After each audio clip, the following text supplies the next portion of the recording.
Aquest cap de setmana s'ha celebrat la segona edició de la Fira de Primavera que impulsa l'Associació de Comerciants i Empresaris de Castelló d'Empúries i Empúria Brava amb la col·laboració de l'Ajuntament. En aquesta ocasió s'ha realitzat el passeig marítim de les 10 del matí a les 8 del vespre.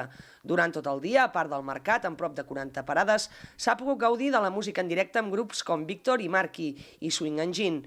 No hi han faltat els jocs per la mainada i l'animació infantil amb el grup País de Xauxa.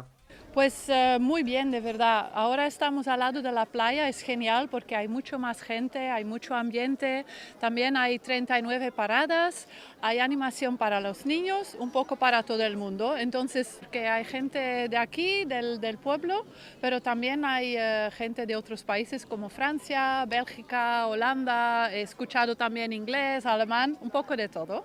L'associació, com ja comença a ser tradició, també ha organitzat un joc per als visitants de la fira. Sí, aquest any fem un concurs, llavors hi ha un pot aquí amb unes floretes, no sabrem quantes n'hi ha, i s'han d'endevinar quantes flors hi ha al pot.